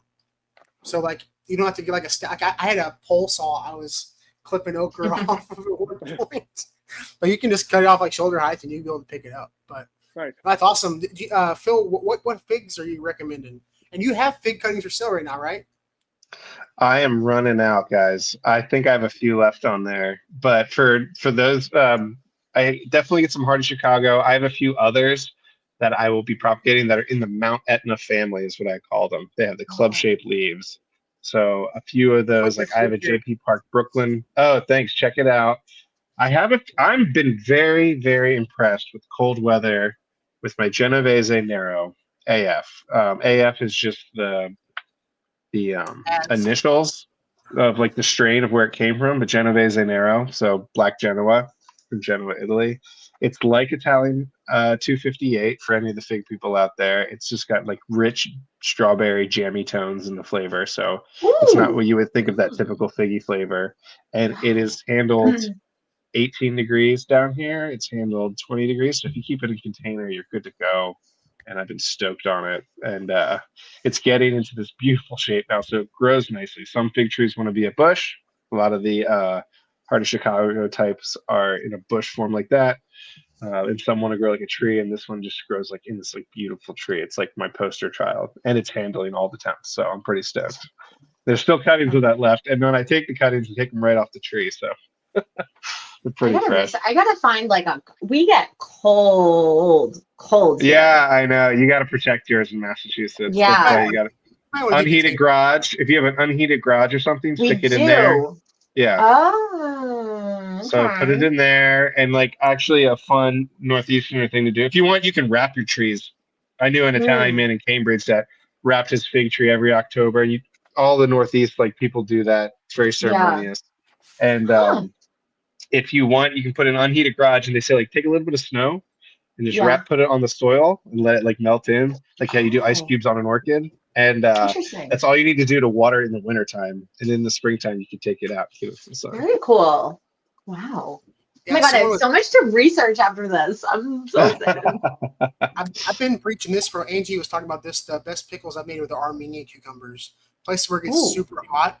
I was growing the Armenian cucumbers, and they grow like 2 feet long, and they love the heat. They grow in the middle of the summer when it's like really hot. The Armenian cucumbers. I actually am gonna wait and do those when it gets hotter. I forget what it is. Somebody was saying that like there's small leaf cucumbers and big leaf cucumbers. One is better in early spring, and one of them is better like in the heat. I forget which one it is. Interesting. I would think maybe. No, I'm not even gonna say it because I'm just talking out of my ass. But I was gonna say I feel like small leaf would be better in the heat because the moisture wouldn't evaporate as much from the leaves. But Yeah, I'm not I a don't know. scientist. I don't know. I'm doing different cucumbers this year. I've had problems the last couple of years. I'm doing What do you bush do? cucumbers this year, Which and ones? I'm gonna bush. They're a bush variety. Mm. bush They're variety. bush pickling cucumbers. I found them from Burpee, and I'm gonna do them in grow bags. And I'm gonna try to do like a big, like one of the bigger tomato cages in there, and just keep them kind of just do several grow bags. And also, I figured I can like succession plant in grow bags, so I can start some early and then just keep Yes. new plants running through What the are the season. issues that you've run into with yours? Powdery mildew is one. Yeah. Because we'll get times with just a lot of rain and like keeping up with the training the cucumbers up the trellis and all that stuff. I fail at that a lot. And the cucumber beetles here are just relentless. They're So if my I can arch separate nemesis. them in individual plants and individual grow bags, I can keep a better eye on them, I think. So hopefully I'll be more Nice. successful with them this year because I do a ton of canning and I make all kinds of pickles. So it's pretty disappointing when they fail. Yeah. I have to show this off real quick because I have seen these before. I follow a channel that makes like terrariums and stuff, and these are roly-polies that they found in a cave somewhere. Wait, is this a real? So cute. This is real. Rubber ducky. No. Oh yeah, I've seen that. Not to be dramatic, but I would die for one of these. I know, isn't it cute? They're like $40 a piece, like $20 a piece, something like that, like to buy them. Oh, they're so Yeah. cute. Holy moly. I watch a Faces. channel called Serpa Design or whatever, and he builds Serpent like design. I love him. yes, he builds like terrariums and stuff, and he has like isopod tanks, and like he always throws these in. They have a panda one too. Mm-hmm. Yeah, it's If you guys don't know about Serpent Design, please go and look him up. You will have hours and hours of entertainment to watch. Serpa? SERPA? Yeah. yes. Yeah. And I've actually been following him since like before he moved into the current place he's in. When he started out just with the smallest terrariums, I would just lay there at night trying to go to sleep and I would just watch his videos. They're so peaceful. They're informative. He's on top of it. 10 out of 10. Wish I could be as cool as him. Yeah, I'm influenced. yes, he even made a desk one. Yes, and I have no desire to ever have a like fish tank. I do probably want one, but I won't. But Don't. no, I won't. Oh, there's so much work. I used to be You a have fish one? tank guy. It was Oh, awful. you used to be one? I enjoy. I enjoy used to be watching into it. I started watching because he the caught live plants and everything. It was so much work. it's it is expensive. so much work. But I started watching when he caught a jumping spider in his house and built a little. Oh, wow. Yeah.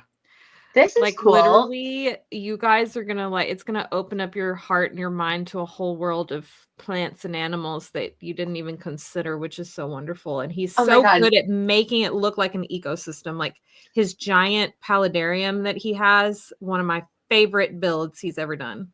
Also the rainforest build that he has, the whole Wow. wall. You can really go down a of, rabbit hole on this stuff for sure. it's actually like that thumbnail up there of him is Wow. his giant what in the heck is that called? Anyway, go look it up. It's Yeah. it's a whole rabbit hole you can go down because like there are people that are into gardening, but aquarium gardening. Like people pay money for like live rare plants like in their aquariums. Like it's wild what they will pay for stuff like that. It is insane. So Yeah. that's interesting. So when we moved into this house, the people who were here before us were here for 30 years, and they built this gorgeous, like, I think it's like 1,500 gallon koi pond that we have with a waterfall. It's like stunning. We have 3 like 25-year-old koi, but I haven't even scratched the surface of like water plant. I get a few water plants every year, but that's like, it's so much that I can't even, I have to like devote a whole season to just learning about that. Because right now I'm like, the fish are alive. That's about it. That's all I can do. I was want just a talking to pond. my husband about how fish are It's so weird. so nice. I'm not a fish person, but I love them. It attracts a lot of wildlife to the house, like squirrels and or like possums and raccoons and. See, we don't have to worry about that stuff. Yeah, We just have a straight koi pond. cats. So, You do? Yeah, it's like we built it. We need to rebuild it. It's falling apart. Never mind. But Yeah. I was telling my husband, I went out and I got the chicken food and I was coming in and I don't feed the fish when it's this cold because their metabolism is so slow. They're just hanging out at the bottom. Yeah. But I came in and just with no context, I just said to him, he was cooking. Fish are so weird. Like it's literally the coldest ever outside and they're out there alive. They're basically antifreeze and they have no heater and there's ice on the top of the pond and they're gonna be it's pretty fine. cool. The first year we were here, the first winter, I checked on them every day. I was like, I don't understand how, are you dead? And then we opened the pond up in the spring and they were fine and they started swimming around. The only issue we've had is we're right by a reservoir and we have tons of great blue herons. Oh yeah. And we had heard from our neighbors that herons would come and pick out some fish. Yeah. And so I looked out the window one morning, like 6 a.m., and I see this huge ass fucking bird just wading around in the pond. And I booked it. I had COVID at the time. I was like, oh. I like squawked out the window. I ran out. We had like fish in a barrel. There's, you know how there's chicken math with like a coop? There's fish math, and we had way too many fish, and I was trying to offload some. So a heron. So you did. So the heron did it for you. Nature ran its course. But the koi like protected the babies, and the babies were all at the bottom of the pond. But it was stressful. Whoa. I was so amped up. I think Amy's my new best friend, to be honest. Like I don't know. I know. Wait, I'm obsessed with all of you guys. I've gotten pretty good at matching people up. Like I could have spawned several podcasts at this point. Like it'd be far more successful than this one. Like, oh my gosh. Phil, real quick, dude. Hey, yeah. What are you planning on growing this year that you never grown before in your garden this year? Oh, I did for the first time. I'm trying to propagate some mulberry cuttings. And it all stemmed from. If you guys can't find cuttings from my website because I have a lot sold out, check out Chesapeake Figs. He has an awesome selection. I got a few from him. I got some mulberry cuttings from him. I am excited because I guess figs are in the mulberry family. So the idea is that I guess they'll propagate in a similar fashion. Yeah, oddly enough. Is it Mulvacay or whatever? What is it, Phil? Mulvacay? Mulberry? No, like the family. It's like Mulvacay or. Oh, it's like I don't want to. I can't think of it off the top of my head. I'll find Moisturize. But yes, so they can propagate. I think I got a dwarfian variety. That's the goal. If I get anything too big, I'll have to go back out in the thicket. That, and then I got like 8 Native American persimmon trees that I'm going to put out in my thicket that I'm going to use as a trap plant to deter the squirrels from my figs and go to the persimmons. You're like, guys, look over here. Look over here. Like the T-Rex, Jeff Goldblum, like over here. And that reminds me. And so I'm going to try that. I want to try grafting a few onto the persimmons, some other varieties onto those American persimmons. More, And more, Moraceae. Moraceae. But yes, Moraceae, that's My the high school family. is telling me. So that's the family it's the mulberry family. Cool. Orange. But yeah, fig, check it I'm out. also, I ordered some bare root fruit trees. Every year we put in a few more. And I ordered a dwarf mulberry. Oh, I don't nice. think I've ever eaten a mulberry in my life, but I know I'm going to love it. It's delicious. So, Good. Mulberry pie? You kidding me? It's gonna be so I good. know we have. I found out they mulberry turned black. trees. I was red. Here, eat this black devil pot. I actually have 2 It- mulberry trees, and if Do you love them?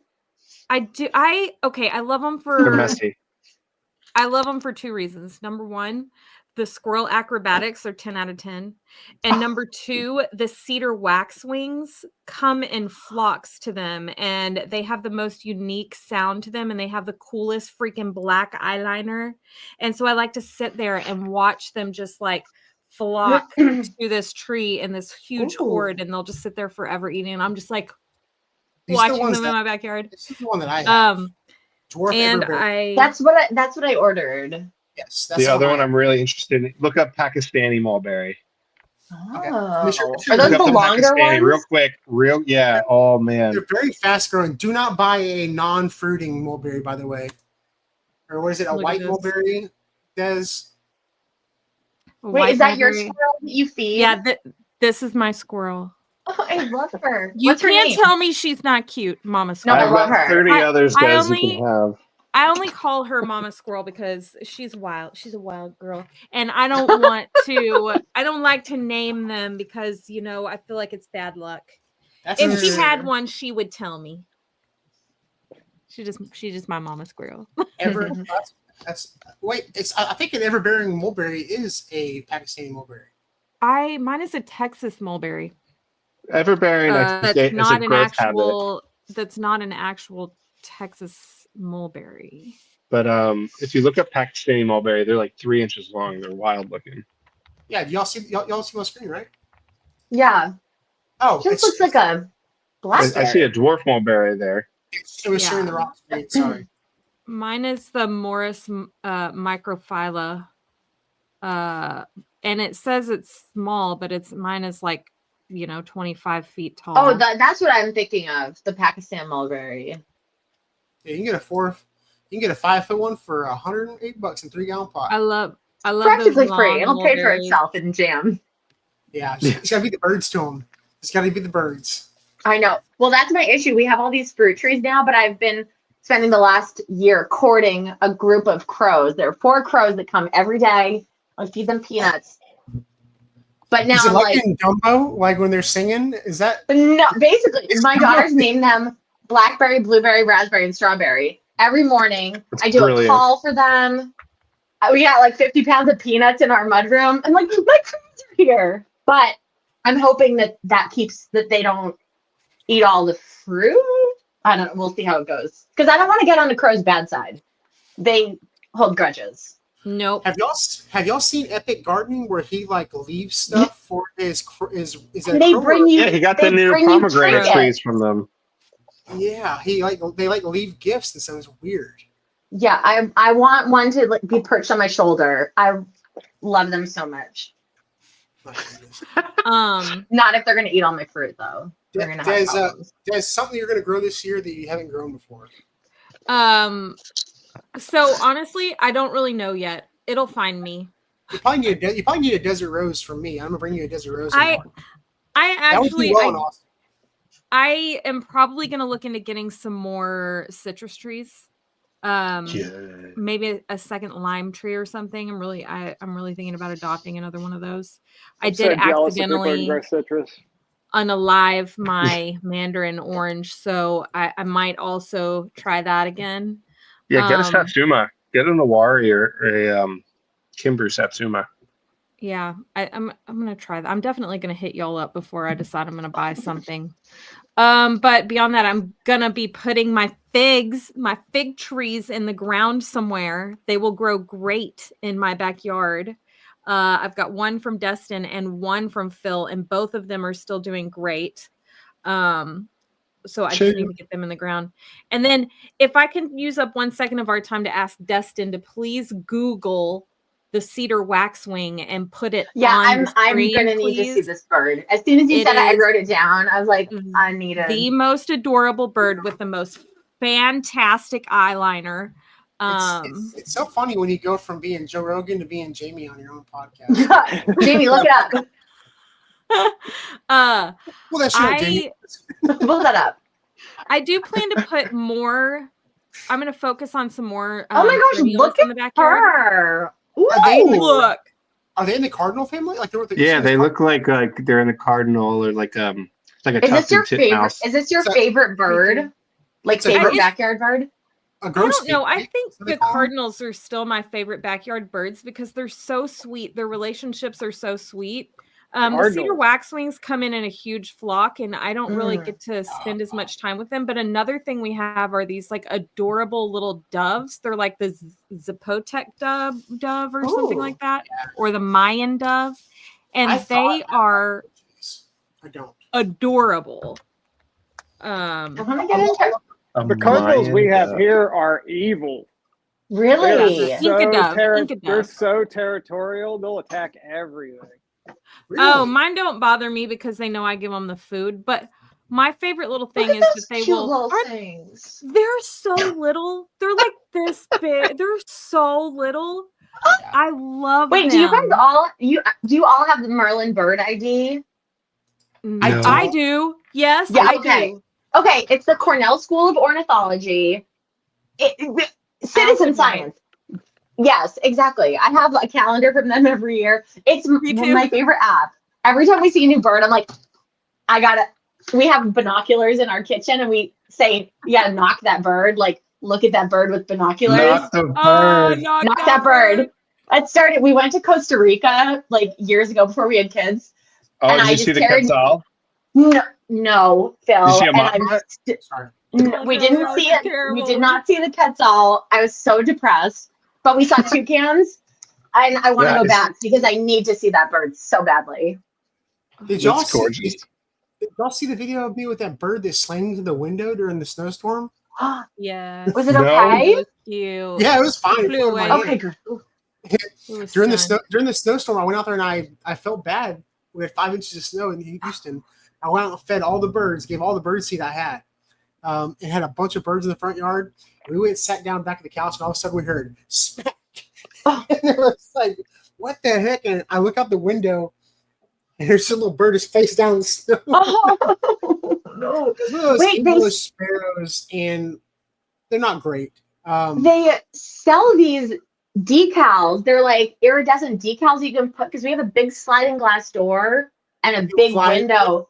Yeah, and you put these on the window so it reflects, so they don't think that they can fly straight through. Because we had a bird hit our window and I shed some tears over it. I'm not kidding. This is an embarrassing story. That's not embarrassing. Just tell us. My mother-in-law was having a big birthday. It was either my mother-in-law or my father-in-law, but anyway, it was at their house and everyone was there. Okay. Everyone. And people I didn't even know and extras that didn't know me for sure. Okay.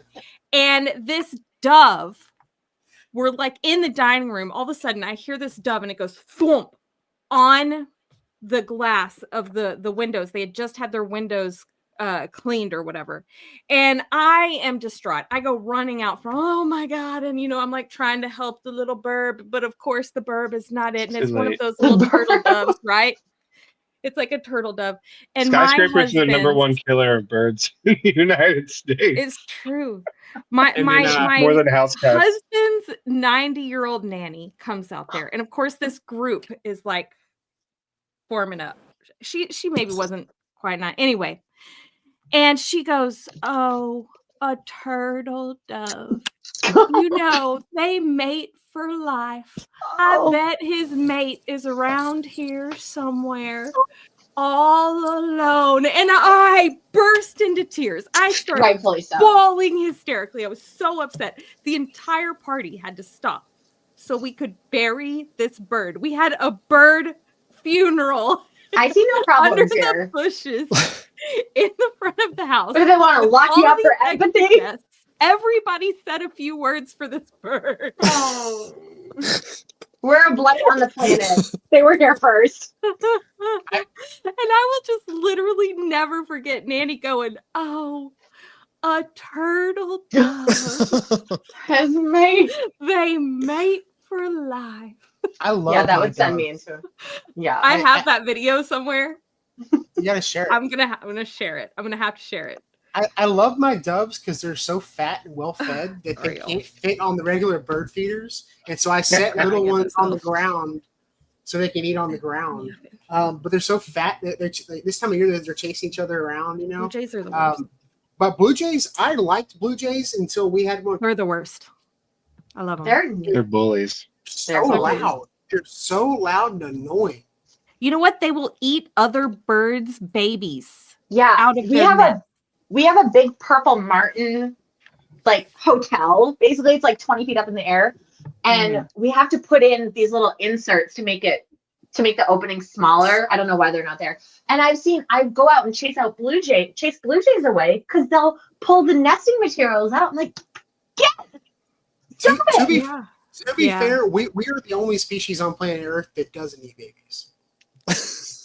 Like every other species on Earth eats other babies. Dolphins do not. Dolphins, male dolphins will kill infant dolphins to put other dolphins, female dolphins, into No. I stand Yeah, they will corrected. Thank actually. you, Dustin. That's Yep. actually true. That is Really? I'm Actually, gonna have don't, to catch Infanticide- this. don't look Infanticide up is the secret very, life of yeah. dolphin The secret life- intimacy. Really? Don't look up dolphin intimacy. It will ruin you. Really? You I will feel like- no longer be able to look at a dolphin the Who- same again. Wait, speaking of dolphin we have intimacy, devolved Wait. into nature talk. yes, Yeah, no. and there was a What, are you- scientist that put his house underwater and like fell in love with the dolphin. That is Oh, that's a true story. That's a whole different podcast, Dustin. Yes. Yeah, we're gonna have What? to we're gonna have to do garden party after dark. The nature party I think after you dark, do a Wild Kratts episode. Wild crowds. where we Yes. could have a whole episode on the most messed up invasive worms in the United States. Like we can talk about that. But to and be we can talk fair, about- I had a pileated woodpecker crash into our window, and it made a Poor big thud baby. because those are big. Those But it's okay. yeah. Those birds are. I saw one recently. I think the first time here, and you forget how big they are They're compared to a regular Oh, woodpecker. I They're like a foot saw tall. one Yeah. in person one time, and I was shocked. Yeah, Oh yeah. Yeah. tongues like go around their A downy woodpecker's like, brr, brr, and then Yeah. like a pileated's like, do do do do do. Yeah. Oh, no, I was wrong. It was a woman. A woman doctor lived in a house and the dolphin fell in love with her. We're not gonna get off this train. Oh are we, Dustin? yeah. Y'all I are saw it gonna on have to do episode some of Drunk research. History. I'm gonna What? wait. Going to What? hurt your feelings. Watch Drunk History on Hulu. It's very Oh, no. good. Wait, what? On Blue Hulu? Sage, I am not traumatized, by the way. This is not new information for me. Oh my god. No. I'm too traumatized. Wow. into these things. Guys, it's past Phil's bedtime, so Oh, we're yeah. gonna draw him. Phil, let everybody know where they can find you, dude. What you got coming up? I know you got stuff going on this spring. You can all find me at Phil's Figs on all the social media webs. I am delayed on fig trees, probably not till May. I'm probably going to have all my fig trees become available, but come check me out. I'm always doing plant and garden get- care. Hats, though, right? You can get hats and shirts. Oh and yeah, you get stuff. swag. I got hats. I got shirts. I have like kids hats too. Check this out. I'm running low, so then I'm gonna have to tap into Jeremy's biz. Look at these cool little kids ones. Cute. And but yeah, and then Let us know. We'll hook you up. yeah, I'm gonna be tapping into Jeremy because managing your own inventory is a pain in the tuchus. So when people dial that in, you gotta hit them up. Mhm. Yes. Now, Mhm. yes. Speaking of that, Jeremy, let everybody know what you got coming on. I'm going to share the Dirty Punk gardening page right here. Go ahead. And roll it now. Gonna be starting seeds here, or at least getting everything set up to start this weekend. So then I'm kind of back into full-time garden mode here, especially with my seed starting set up. But I'm going to be getting back. I take a break from making content, but in my downtime, like I don't post anything unless I feel like I got some quality stuff to do. So I'll be getting back into it now. And I started working on doing like kind of half-hour episodes on YouTube, like weekly half-hour things. And I started messing around with that. So I'm going to take that pretty serious this year. And once I get back into seed starting, I'm going to be doing those half-hour episodes, but I'll still be doing all my short content on all the other platforms. Find me Dirty Punk Gardening. I like your shirt, and I have been enjoying your live streams where you're like Bob Ross. My arts and craft live streams. Yeah, Jeremy's been doing live streams where he'll be painting on live streams, like and just kind of just chilling and relaxing, and it's relaxing, you know. Nice.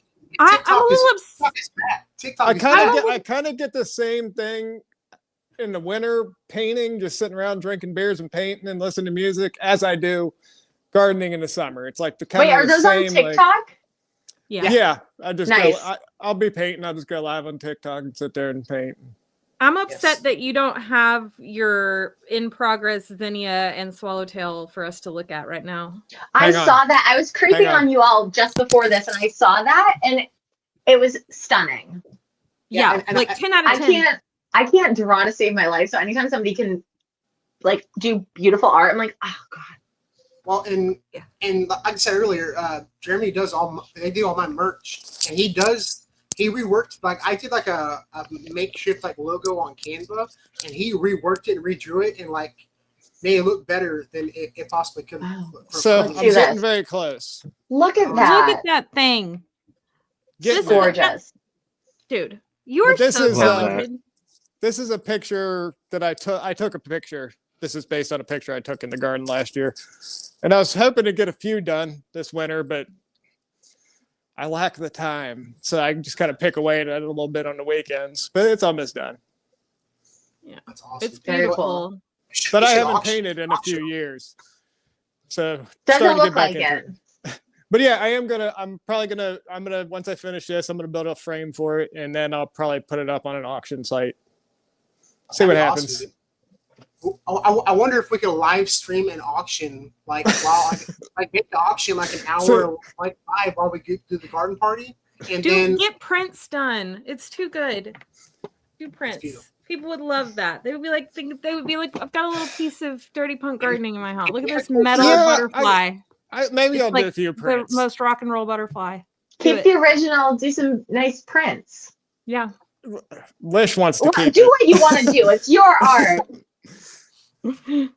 Yeah, I'm always very hesitant to sell my art. Like a lot of it, I just keep. I'd like rather just keep it here than sell it. So That's awesome, man.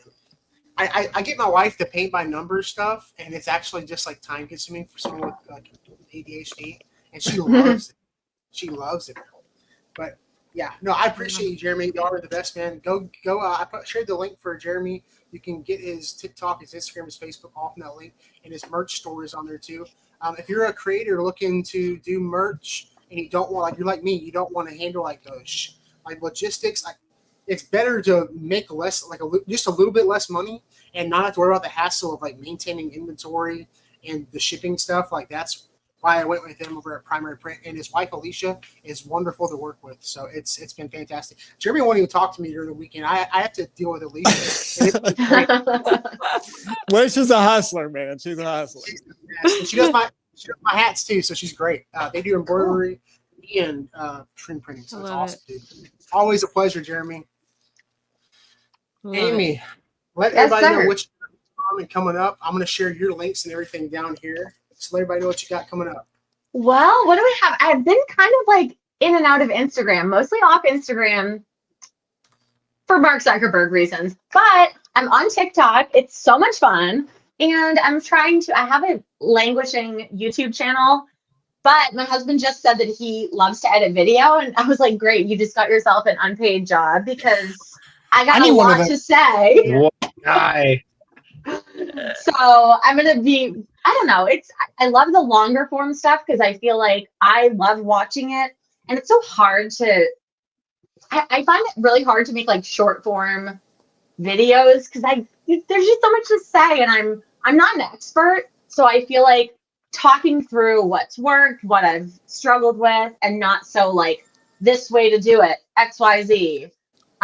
It's much more fluid. So I'm on TikTok, YouTube, and then I have a weekly Substack that I send out every Friday. It's called Pizza Friday, but I think it's like Fungi or Veggies Substack something. And it's so much fun. And it's just like what I'm growing, sort of seed starting. I'm doing a no-buy 2025 because I saw that. We didn't get to talk about that at all. oh my God. Well, the TLDR is it's so easy because I just feel like doing things out of spite instead of trying to save money is like the recipe for success with this. I'm like, these companies are so out of pocket. Everything is so cheap. It is so overpriced.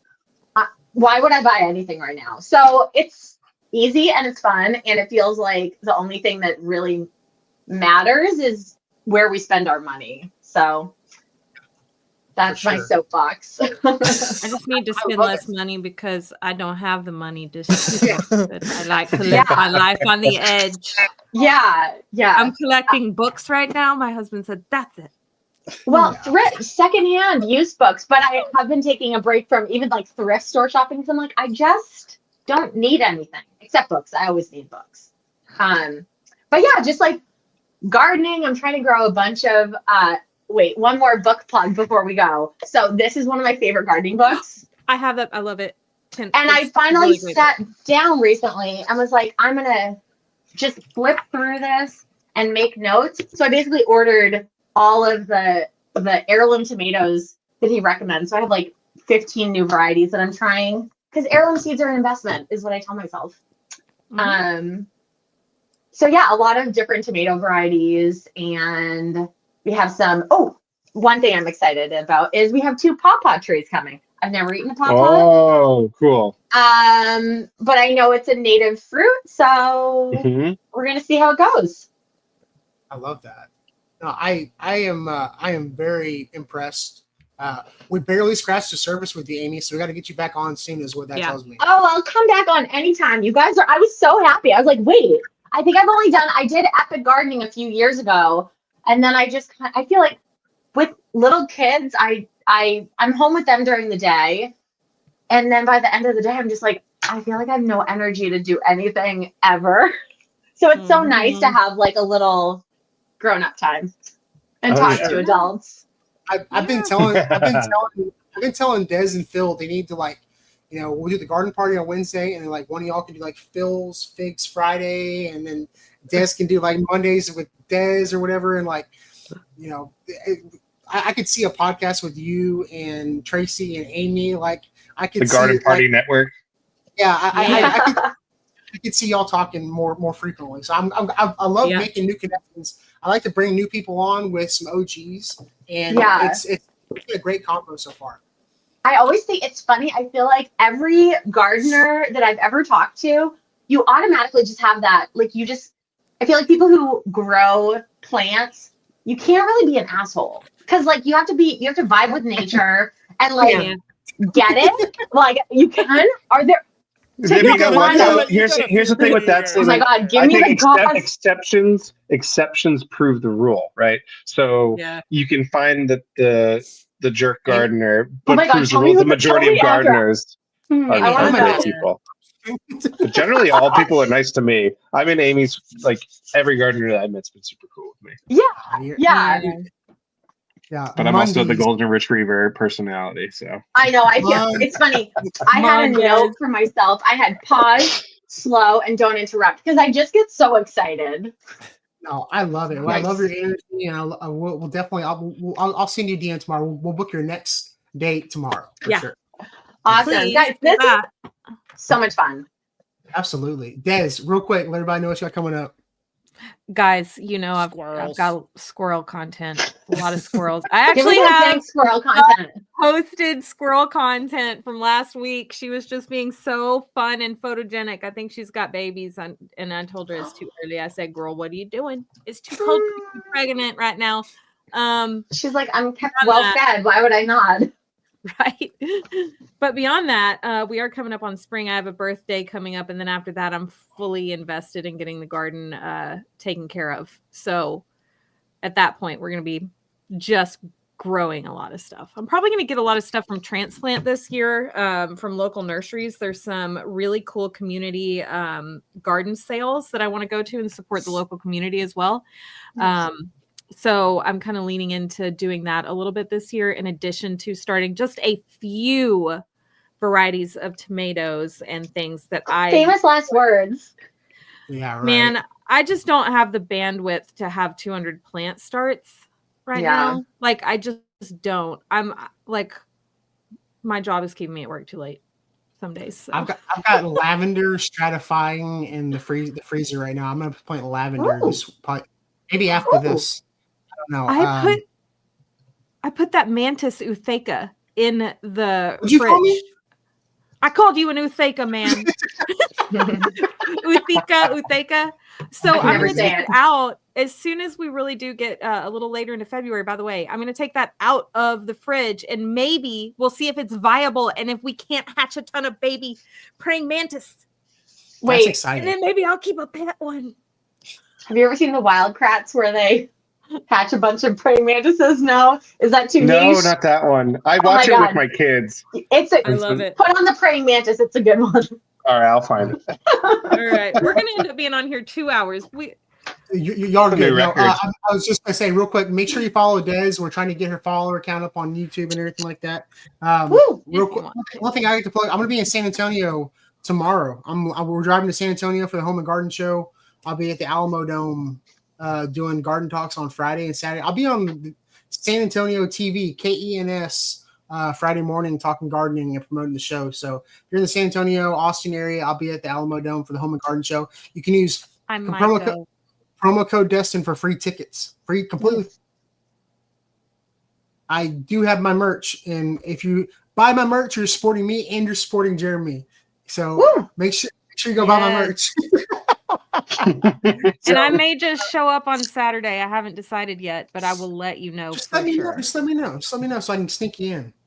Yeah. No problem. Guys, I will see y'all this weekend. Thank you. Make sure you follow Amy, Front Yard Veggies, Jeremy, Dirty Punk Gardening, Phil's Figs, and Gardening with Des. Guys, hold up. I'm going to end the stream, and then we'll go to the break. See y'all next Wednesday. Bye.